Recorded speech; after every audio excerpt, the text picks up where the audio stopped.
Namaste, everyone, and welcome back to A Unique Path, A Unique Story. I am Suni.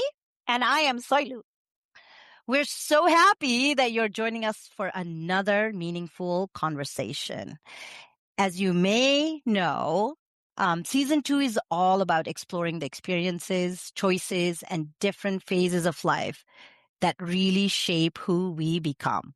And today we have another unique story to share.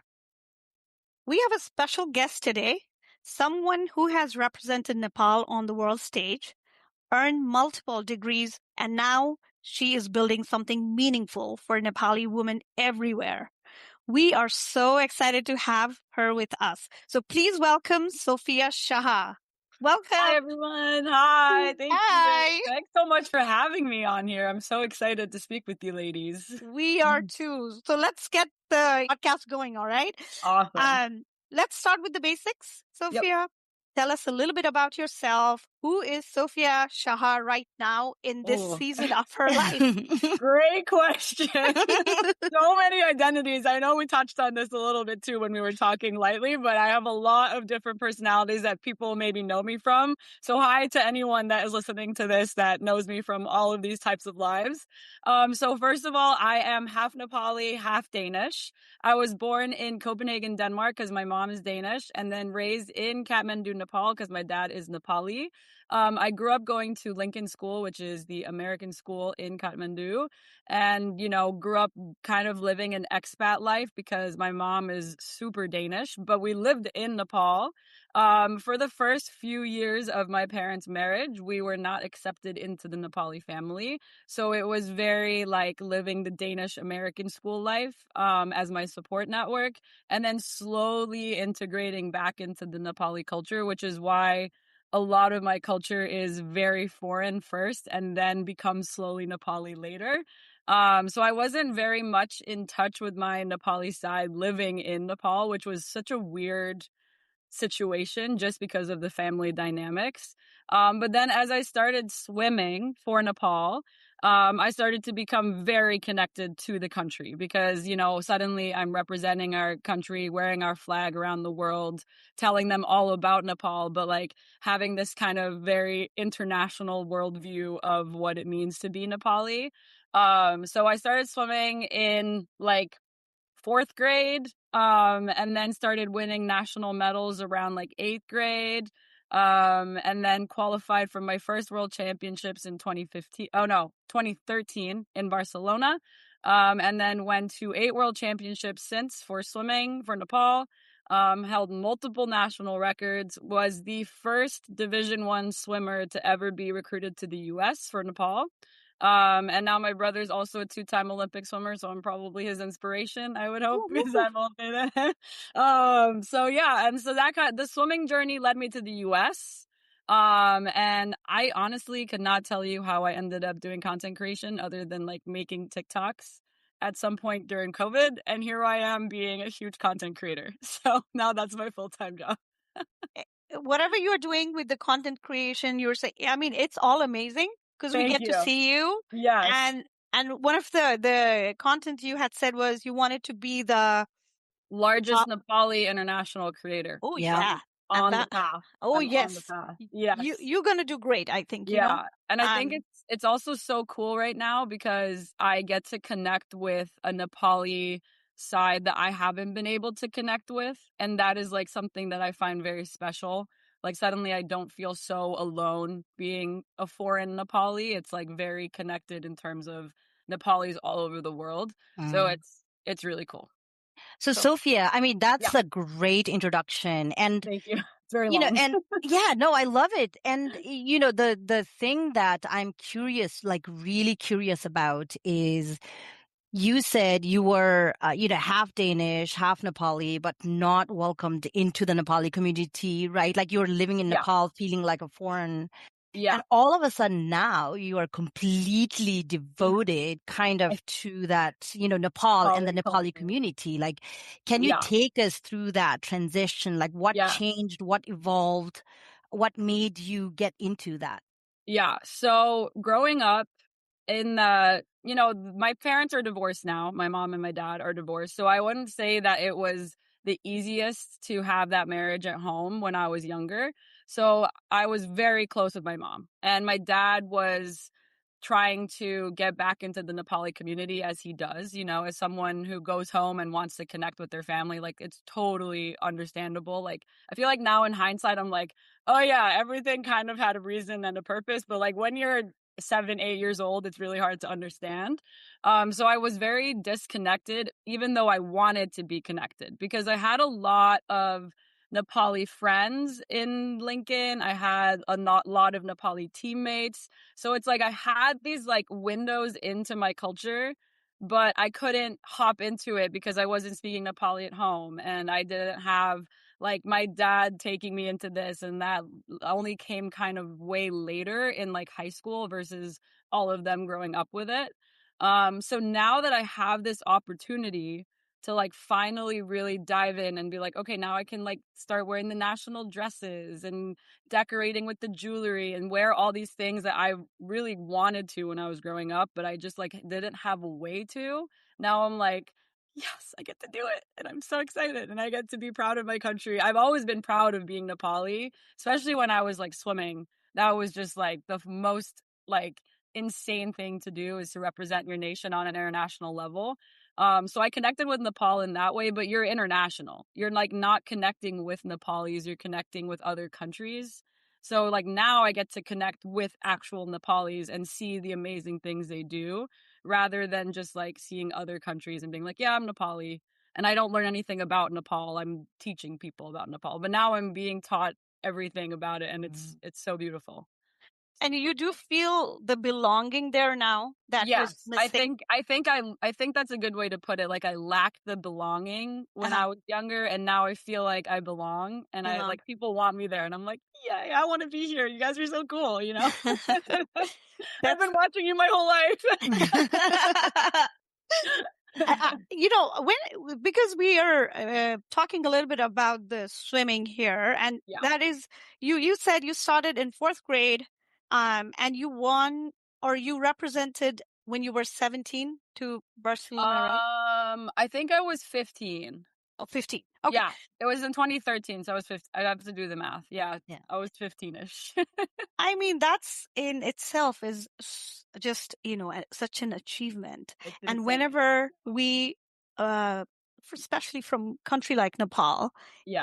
it's a small country. And if you have a person who is representing your country, it's each and every person feels so proud because Yes. we feel you are representing us because we are Exactly. most of the time invisible. Yes. Like nowadays, I do see a lot of Nepalese doing great Mhm. things. And because of Yeah. social media, Yeah. there's that platform for everyone.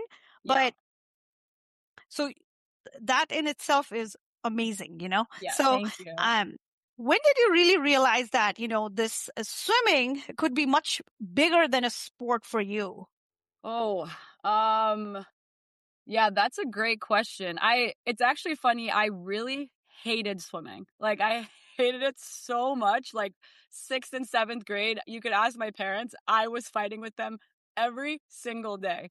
And there was this like one conversation I had with my coach, Luke, who was the swim coach at the American school.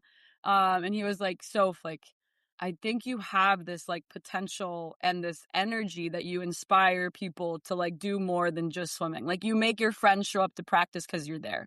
Like you're bringing like this community question, like community into all of this kind of culture. So I feel like I feel like it was eighth grade when it really clicked of being like, oh, I'm a natural born leader. Like, people follow me and love to be around me. I have this insane energy. I honestly need to be studied how much insane energy I have. Like, I can go like 5 days no sleep and be like, I'm good. It's actually crazy. But I feel like that is what he was talking about. And now it's like everyone's like he's always like, you're so infectious. Like, people just want to be around you. They want to train in your lane, and they want to be on the trip with you, and they want to swim with you and whatever. So I feel like that is what made me actually want to swim. It was the idea of the community. And then it just turned out I also am like such a perfectionist. So I started Mm. getting really good at the sport too. When, we see athletes, Yeah. we see their accomplishments, their achievements, medals, competitions. But what was life like behind the scene and that people don't see?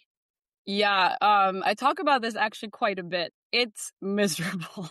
I love it. Like I would do it all again. Yeah. But it's very much sacrificing. Like I never party in high school. I never was going out. You're going to bed at 8 p.m. You know, you wake up at 5 a.m., go and do your workout, go to school all day, go to another workout, do your homework, and then just rinse and repeat like of the 7 days a week, right? And I did that for 12 years straight. Yeah, I know. So you like lose your child. Yeah, I mean, you don't lose it, but you don't live a normal childhood. You know, like I was on my first planes to like swim camps when I was like 12 or 13 years old by myself, right? Like parents get scared sending their kids alone. And I was like, I'm fine. I'm going to go swim with my team. I got it. Don't worry about it. I'm in Thailand. I'm in the sun, like I was very, very brave. Like, and I didn't realize it then. I was just like, yeah, I'm good. I'm good. I know what I'm doing, But now I look back, I'm like, holy shit, I was kind of scared. Yeah, so it takes a lot. And then also because I was interested on coming to the US for college, I obviously had to be a top swimmer. I had to be top of academics. Like I was an A+ student. I think I had like a 3.8, 3.9 GPA all throughout high Wow. school. When I was in college and undergrad too, it was exactly the same schedule. But then there's like the social life of being a college student that is such a high pressure too.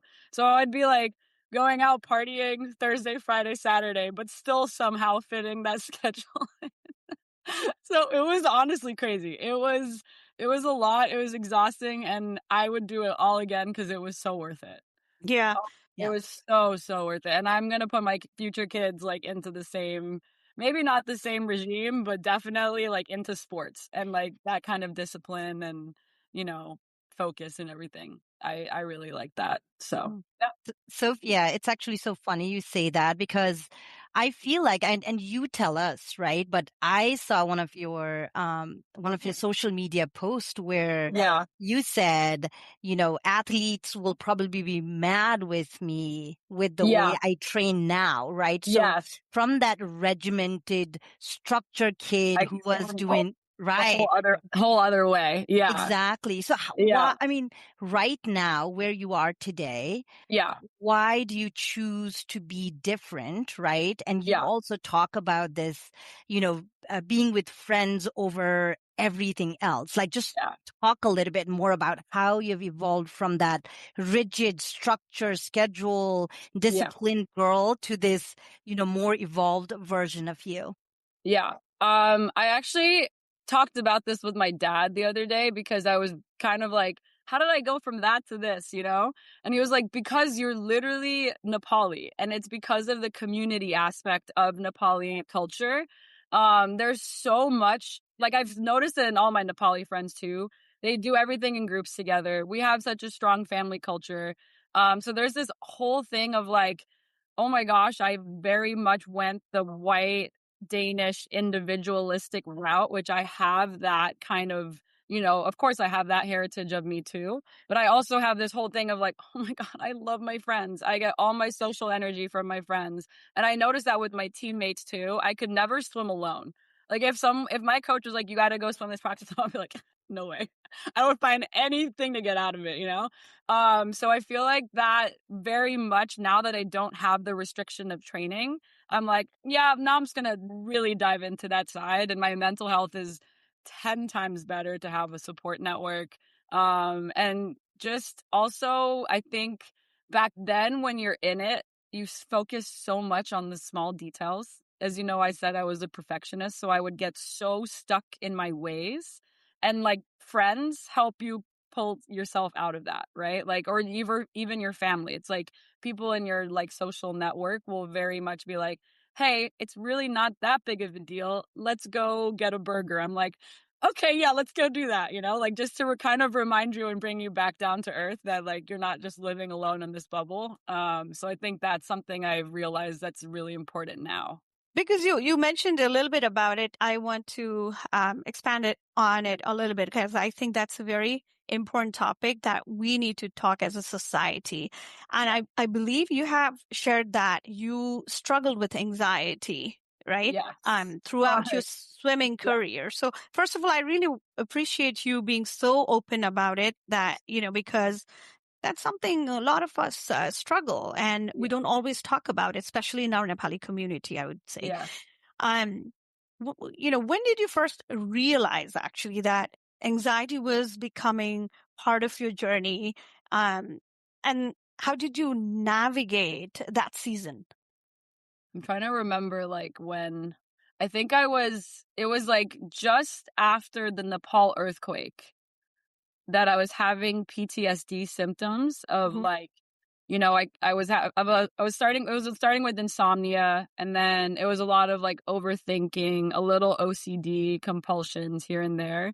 And then I started going to therapy, and I remember this moment so clearly in therapy where I was like, yeah, I get these nerves before racing and I do all these things, and she was like, Sofia, that's a very high level anxiety, because normal people who don't have anxiety, they don't do those things. And I was like, what? What do you mean? Like, I didn't know that. So back then I had no idea I had anxiety for so long. I just thought it was part of the nerves of being in the sports, which to a healthy level, there is that, of course. Yeah. But I would do like crazy things. Like I was backtracking like my times down to seconds, and like making sure I was there at exactly this hour, this minute to be ready for my race. Like it was beyond comfortable for anybody. I was stressing myself out before I even got there. And then I would go into straight panic attacks when my timelines wouldn't work out. So I couldn't breathe. I'd like lock in and like fall to the floor, not being able to breathe. I'm crying, sweating profusely. And that was like, those symptoms really started after the earthquake, like the more panic attacks. And then we decided to put me on Lexapro, which is an anti-anxiety medicine.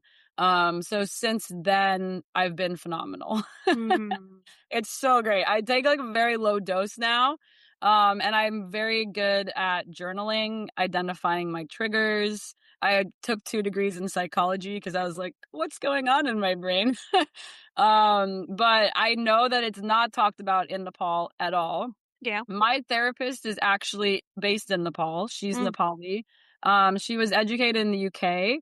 And she's phenomenal. She is a therapist to a lot of my network too.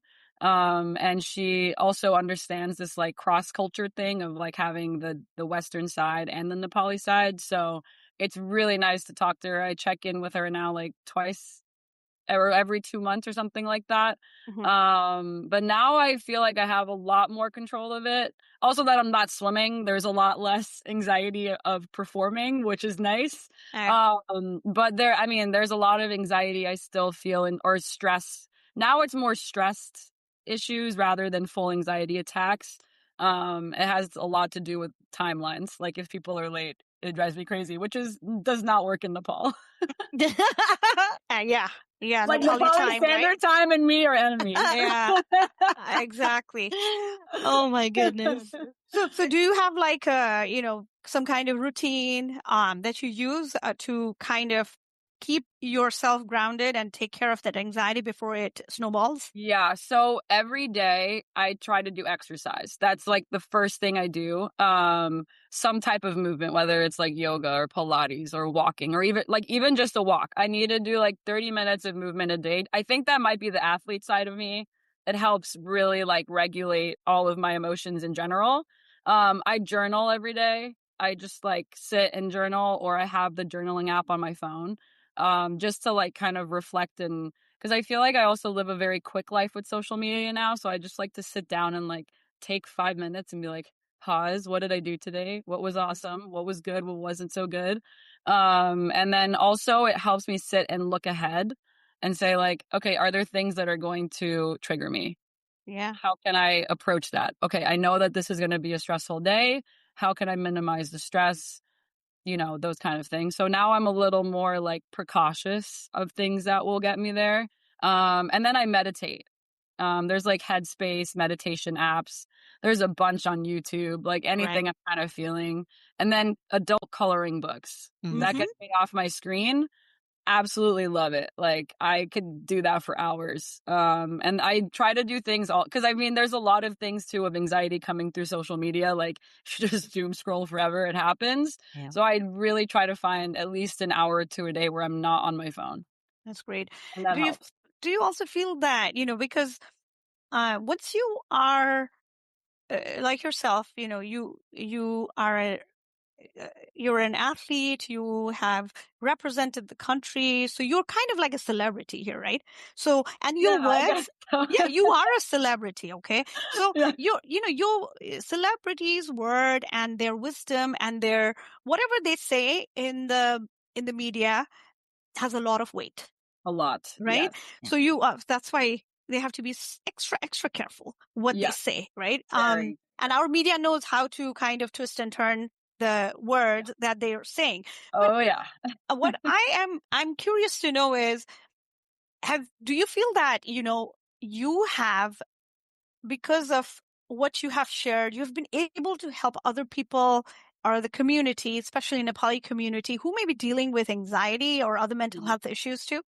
Yeah, I think so. I think ever since I've started posting about it, I was also very hesitant. I actually had my therapist watch my content before I posted it because I didn't want it to be triggering for anyone either. It was more just like, how do I open a conversation about it rather than make it sound any judgment or whatever. I just wanted to be very careful of the wording I use. But I had so many DMs being like, thank you so much for speaking about this. I've been dealing with this my whole life. And I get help, but I don't talk about it with anyone. Like, thank you for sharing. I don't know if I've opened the door in terms of like other creators talking about it. I've definitely seen a few here and there that are talking about it. But not really, still not like really open about it. Is hard. It's tough. It's also very, very vulnerable. Like you're suddenly opening parts of your life of what makes you anxious, and social media is like supposed to be your perfect life. And you're like, guys, far from it. Trust me. Oh my God. Yeah. Everyone's like, oh, you live such a good life. I'm like, yeah, it's great, but it's also not great. Like I'm sitting here sometimes frozen on the floor for 3 hours because I can't move, you don't see that part too much, but I'll talk about it, I'll share it because I feel like I don't want anyone to feel alone. And I think that's a huge issue in Nepal with the fact that we can't talk about it or it's not welcomed, is that feeling of loneliness, and the suicide rates are insanely high rate. It's heartbreaking. So I think it's just like, if I can have an effect of like, even just that one person that watched that video and was like, hey, I'm not alone, I'm like, that is all I could ask for. 100%. 100%. Yeah. And looking back now, do you think that experience changed you as a person? 100%.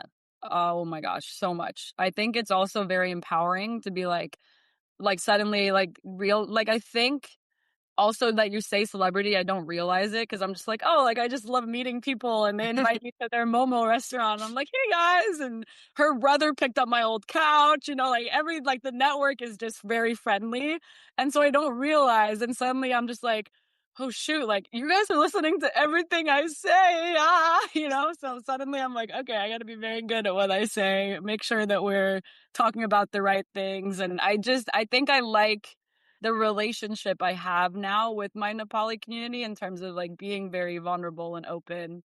And we were at this Harvard discourse, like this like they had this like conference at Harvard for Nepali like community and politics and everything, and I actually like felt the celebrity effect there because I had so many people come up to me and they're like, we love seeing your content because you just express this authenticity of like being this international person and the struggles you have, and like you were waiting in line at the DMV for 6 hours. I'm like, oh my God, I know, it's terrible.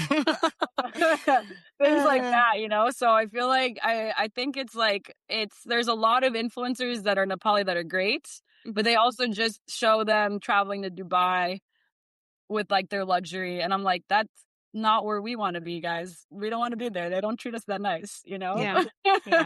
So I think there's just a lot of things that I have an ability to question because I have this voice that I'm like, let's not do that, you know? Yeah. Yeah. Pretty Yeah. cool. It's So, pretty cool. Sophia, I actually have seen you talk about so vulnerably but confidently, and just being yourself in social media about the anxiety, the medicines you take, and all of that. And I do feel like because you have the the celebrity power, or just because you are like your coach said, you are a born leader. People are magnetized by the way you speak, the way you show up, that people do want to listen to you. You know what I mean? So Yeah. I guess a big kudos to you for Thank you. actually sharing who you are, in such a non-judgmental way. You know what I mean? This is who Yeah. I am. And if you are feeling whatever, like therapy, like so many things that Nepal is so far behind on, Yes. right? Yeah. But then with your journey, I'm still thinking about few things. So, Yeah. half and half, right? Yeah. And, went to school in Nepal, became a swimmer. You told us that you had, you did 2 masters, or, in Yeah. psychology. Like, Yeah. what led you from one place to the other to the other? Like, just, connect the dot for us. I never say no to opportunities. That's the thing. It's like I was in high school and I thought I was going to become a neurosurgeon. Like that was my goal. And then I was like, I got to college and I was like, I hate physics. I can't make it through this at all. So I was like, all right, I like the brain still. I like the way it works. So I started going into psychology that way. And then swimming honestly took me to a lot of places because you network very well in the swimming community. Anyone who swims internationally knows that the community is pretty small. Like it's very high chances we've had the same coach or the same teammate or been at the same competitions. So the network there led to a lot that gave me those kind of opportunities to like, be a leader and speak out and lead this, group of swimmers or whatever. So I feel like I'm just a very like, yes, get after it. You never know when this opportunity is ever going to come again. I think also being raised in Nepal and seeing the kind of life that you could have there and then the opportunities I was offered, there was no way I could say no. Mhm. Like, it's just like people would kill to have any, like half of what I've had. And I will literally take every opportunity and run it into the ground until I can't get anything else out of it, And I feel like I want to create those opportunities too for people, which we can talk about too, is my She Builds Nepal project and kind of giving back and making people have those kind of connections and everything like that. I think I've just seen the power of how much you can do if you just are like, yeah, I can do it. I'll be there. Showing up when people give you that offer, you're like, all right, yeah, I don't know what that is, but I'll be there. Figure it out as you go. That's usually the reason why I ended up doing what I did, because I got offered to do the MBA at Pepperdine after COVID, and I was like, why would I say no to that? Like, of course I could use an MBA. Who would say no to an fully paid MBA? Like, that's crazy. Like, come on, things like that. It's just like, I don't even know if I'm going to do business, but I do run my own content. So here I am, like being suddenly a businesswoman, actually, like managing my taxes and income and all these kind of things. So it's just interesting. Were you always like this, or is this some kind of shift that happened at, certain point in your life? Maybe somebody actually inspired you, or I feel like I don't know if I had like a sudden shift. I think it was that swimming shift I told you about, a little bit of like, you have this power to be this person. Mhm. But I think also with my parents, they're very like, we're going to support you no matter what you do. Mm. And they were never the parents that are like, you have to wake up in the morning and go to swim practice. They're like, if you're gonna miss swim practice, that's your decision. Like that, then you're missing out on your own practice. Yeah. It was very like self-run at home in terms of me and my brother showing up for things. So it was very like, if you miss it, like you're gonna feel bad about it later, but like I guess I'll support you if you don't. It was never like there was never those like strong pressures. It was very like non-judgmental at home. So I honestly think my parents are probably the reason why I'm like this. If you talk to them too, you're like, yeah, I see it. And for so many years, people know you as a swimmer. Yeah. Today, many people know you as a, content creator. Yeah. Crazy. How did never that talked about. transition? Yeah, how did that transition happen? I mean, was that something planned? Did it just Oh happen man. naturally? I started making dance videos on TikTok during COVID. We have to watch that. Yeah. No, don't. There is a reason I'm not known as a dancer, okay? And it was during COVID, and I think that the Nepali community, as well as the Danish community, started recognizing me from swimming. There was some type of like, we kind of know who she is, but like we don't really know who she is, because I didn't really post much on social media when I was swimming. I was more just like swimming, but I was in the media, I was around, but I wasn't loud or anything like that. And then I was like, oh, TikTok, this is my favorite place ever. So I just started posting like silly dance videos, and they would get like, I don't know, 100, 200,000 views, and like Nepalis were commenting like, "Oh, our national hero," blah blah blah. I'm like, how do you even know Wow. about me? Like, you don't even know who I am. But it just kind of blew up, and I guess I got lucky on the algorithm too. But it does help that I had this like kind of known background as an athlete. I was also picked up by the Danish media because I'm also half Danish, so they like recognized me there. So it's just kind of both countries coming together to be like, yeah, you're kind of cool. And I was like, all right, sick, I'll do it. And then like not long after, I started doing vlogging, and I was like, all right, I'm going all in on this, because the money you make as a content creator is honestly silly. Like, it doesn't make any sense to me. I'm like, how is this my job? I don't know. I have like 3 degrees and none of them are for this. And this Awesome. It's awesome. content creator, being a content creator, Yeah. you feel has really helped you connect to Nepal more, right? Way more. Yeah. Because I mean, look at our Gen Z protest. Oh my God. Mhm. Right? Like, we can see the power of the youth in Nepal online.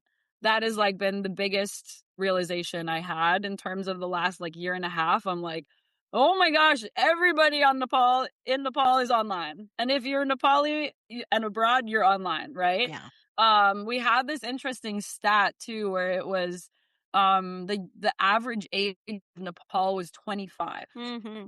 Super young. Wow. Yeah. Like, very, very young. So I was like, oh, the average person is watching content that I'm posting, because I'm 28.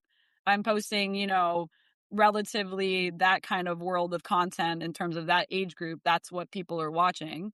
So I'm like, oh my gosh, there's like everyone in Nepal is my audience right now. That's crazy.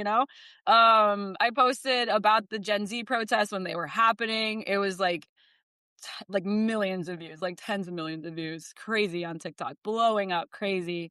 Posted about our voting on Discord. Like, I was posting all this information, suddenly became like this person who had information about Nepal, and I was not there. I was like calling my dad every night. I was like, give me the update, Dad. I need all of it. I need all of the right names. I need all the right people. I need all the right links. We're going to make a link thing. And then he was like, got it. We're on it. We're on it. We're on it. Like, he was so happy to. He was like, oh, of course. But it was cool because I was like, oh my gosh, I'm not gonna put my political opinion out there. I'm just gonna put all the information out there, and then you can do what you want with it. Because that's not my position. I'm just here to be like, here's my platform, so you guys can like vote properly, Yeah. because that's cool to be a part of a change like that. That's pretty awesome. So 100%. And people make content to get the views versus you are sharing information, you have a voice, and people are actually trusting your so and that's the difference. So we can create content with a different intention, but your intention, that's why there were millions of views, because it was legit. Yeah. I'm like, all right, here's the facts I've got together, and you guys can do what you want with it. So also, it has this whole creating a content creator, being a creator, changed your relationship with your own identity, you feel? Yes, a lot actually. I mean, I touched on it already. I'm way more connected to my Nepali identity, which I really love.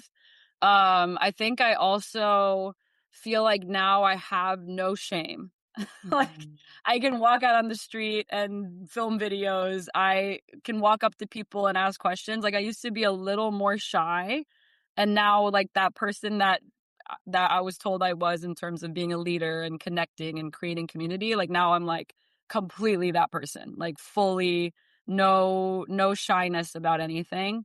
And I think that's just because you get used to putting your life online. So now I'm like, all right, well, you guys already know it, so here you go, you know. So that's pretty cool. That part of it, yeah, there's definitely parts of me that are more bold, I think, and more daring now, because I'm like, oh, this would make great content and I'm going to film it right now, you know? And I don't doubt as much as I used to. And for people who are actually wanting to be want to be a creator, Yeah. first of all, it's not easy. I've also No. posted Yeah. things on, TikTok and Full-time stuff. job. Full-time job. Yeah. And on top of that, especially for us, when it's our second language and we want to do it in English, just because, It'll get majority is more. going to understand Yeah. it versus, you do it in Nepali. Exactly. So what kind of advice would you like to give them so that that's going to, somebody who's maybe starting or Yeah. kind of struggling right now? Yeah. I think the best advice, and I tell this to all my friends who ask me to, just keep posting. Because it takes that one video. It took me that one dance video to blow up. It took me, and I don't dance, right? Like, I'm not good at that stuff. So I think it's just a matter of, like, a lot of people will make content and they'll keep it in their phone and they're like, oh, I should really post this, you know? And they never post it. And it's very little percentage of people that actually post. And then everyone's like, oh, I do my yearly Instagram post. I'm like, yeah, you're not going to be a creator like that. I'm posting like 6 times a day. Um, so it's honestly just a consistency game, because the more you post, the more you're going to find out how you like to take pictures, how you like to film, how you like to edit. Everyone's style is unique. So I think consistency is my biggest advice. I'm like, just post. Post it. Just post. Don't overthink it. I literally am like, if I spend more than a minute overthinking a post, I'm like, nope, I gotta post it right now. Like, that's it. Just gone. Put it out there into the world. It'll be fine, you know? So post it. Just post. That's my advice. Just post. Love it. Yeah. Yeah. And Sofia, it's so funny. Like, you were that consistent girl ever since you were very little. You know what I mean? Consistency in everything that you do. And I feel like you have taken that and brought everything into this world. And I think, that's probably also a big reason why you are who you are today, So talk to us a little bit about your new project that you're working on. I'm so excited about this one. Oh my God. This one makes me almost cry sometimes when I talk about it, because I'm so excited.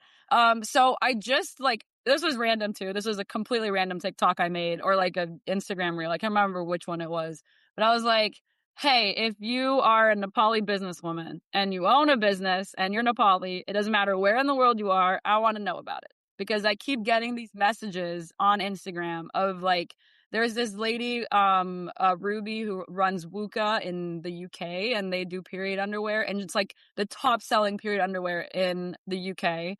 Has like 110K followers on Instagram, in all the grocery stores. She's doing like insanely cool things. All of it is like sustainable materials, recyclable, all because she didn't have access to period products when she grew up in Nepal. Right. And I'm like, stories like that, we don't know about. We don't hear about those things. We hear about like Chowdhury Group or whatever, Tata Motors. Like, we hear about all these like big male engineering things, and we're like, okay, whatever, but like stories like this where they're like instantly making a difference to a woman's life. And it's all these Nepali women who are running it. All the Nepali like restaurants I go to here are run by Nepali women. Like, every business I run into is suddenly just like Nepali women. I was like, there's got to be some kind of networking here that we can do. So I just was like, all right, I'll create a Google form. It'll go into a sheet, and then we'll get all this information, right? And the video blew up. And within the like first 3 hours, it was like 200 businesses just like registered all of a sudden, like all from Nepal, Australia, UK, Canada, everywhere, like all over the US. So then my brother, who is like a data scientist, he's like, I'll build a website in the database. So he started building that out, and we launched it like a week and a half ago. So now we're going to have a full network that you can, like a full directory where you can go in and find all these Nepali business women all around the world based on their services, location, whether they ship to you or not, that kind of thing. So it's like a whole directory of everything they're doing. And it's so cool. And then we're going to start doing webinars. We're going to start doing resources for business women around the world, as well as investor rounds so that people can get investments. So that's pretty awesome. I was just like, wow. what? This is insane. Wow.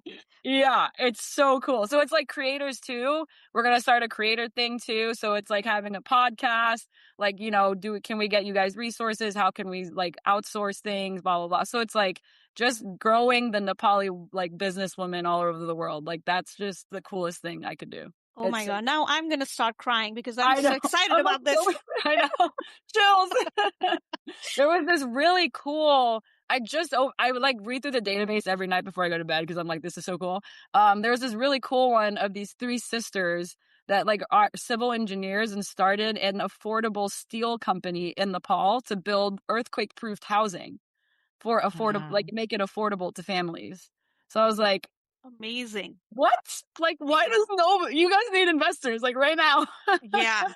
Oh, So it's wow. things like that. I'm like, can we get like a Shark Tank going, that kind of stuff. So that's like kind of in the process. And I'm working a lot with the Harvard network of the women there that I met to like get everything set up. So it's pretty awesome. And you said, it started as a simple, maybe an idea, and now it's grown Yeah. into a full database and website, Yeah. right?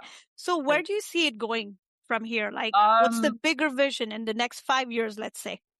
I think I see it going as honestly like kind of like a nonprofit, like a networking nonprofit in terms of supporting entrepreneurs mostly.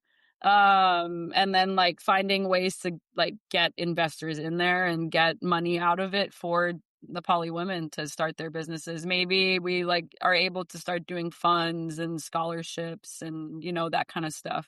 Because there's just a lot of Nepalis outside of Nepal that want to help Nepalis Mm-hmm. and they don't have ways to like connect all of that. That's like the biggest pain point I've found when I talk to the Nepali network, whenever I've met them. It's like, how do I know that this person is doing this business if I've never found a way to get there? And it's like our Nepali diaspora is huge and it's so well connected too in terms of like, oh, we're all going to go to the wedding. Okay, but let's all talk about the business plans too, So there's like two different things we need to be doing here. So I feel like I'm going to try to figure out how we can make this business thing happen because I feel like there's so much potential that we can build outside of Nepal with the Nepalis. And now also with the new government we're getting in, the connections that we can have with Nepal is opening up way more.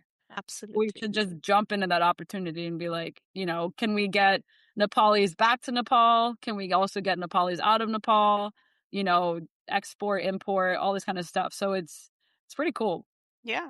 I was like, a lot of optimism going on, I think. Yes, a lot. Where can people find She Builds Nepal, and how can our listeners support right now?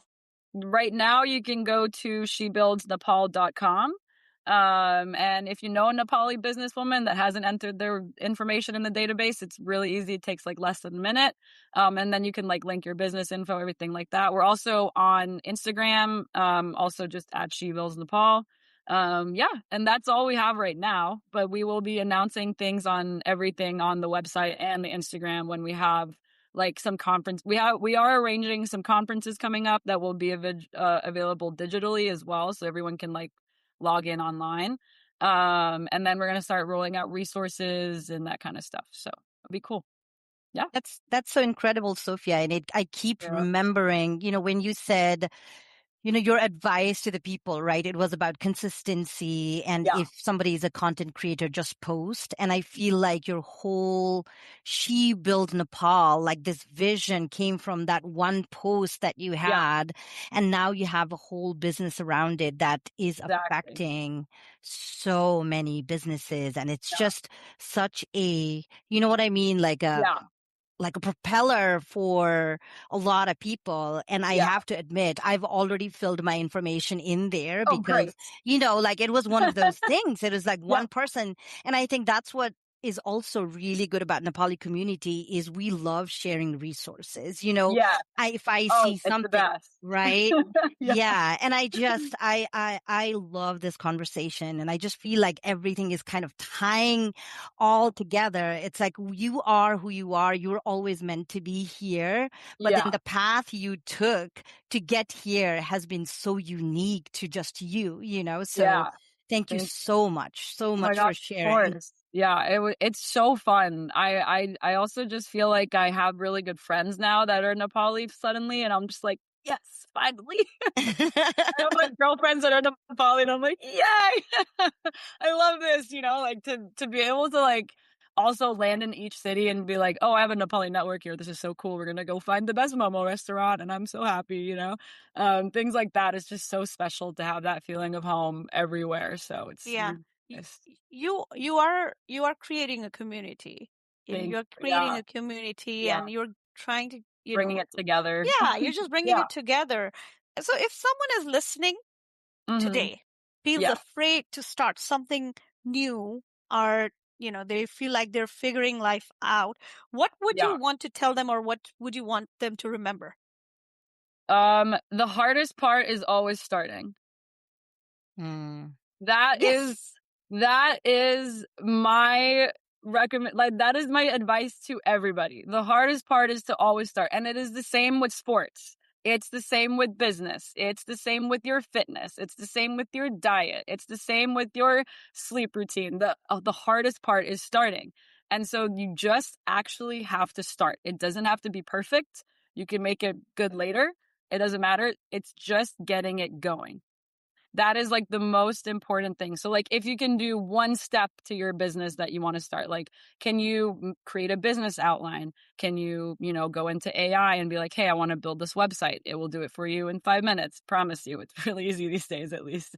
Mhm. But there is so many ways that you could like start, and the smaller steps you take, the less scary it's going to feel. Right? The hardest part for me for swimming was always diving in the water. That was like the first 2 minutes was the worst for me. I was like, oh my God, it's so cold. I don't want to be in here. Oh my God, why do I swim? And then suddenly I'm just like, it's 3 hours later. I'm like, oh, that was the greatest practice ever. And it was all the starting that is always the hardest part. It's like you hear the alarm in the morning and you have to roll out of bed. And it's like to get to the cold pool. Like the hardest part is the start. So if you can get through the start, then it's just so much more fun after that. Absolutely. Well, Yeah. Sophia, this conversation has honestly been everything from Thank you. Copenhagen So to great. Kathmandu to, Pepperdine to LA. And now Yeah. you're building something meaningful for Nepali women around the world. I mean, you are such an inspiration. Thank you. Oh my gosh, that's so And, sweet. I'm gonna and, cry. and seriously, you are also a proof of what happens when you show up for yourself, even Yeah. when Oh it's yes. terrifying, right? Yeah. You have to do it no matter how scared you are. Yeah. So, so we're very, very grateful that, Thank you. you took the time to be here with us today. And thank you so much. Thank you Yeah. so much for taking the time. We appreciate you. We Yeah. appreciate everything that you brought to, Thank to this you. conversation. And yeah, thank you so much. I'm looking forward to hearing more podcasts too. Oh, Ooh. yeah. Yeah, Yeah. yeah, yeah. Thank you. And Thank to you so much. everyone listening, if you love this episode, please share it, leave us a review, and tag us when you do. You can And find follow them that. also. Oh, Yes. thank you. Follow us. Yeah. And you can find Sofia on Instagram at Sofia G. Shah, and go check out She Builds Nepal right now. Right now. Yes, Right yes.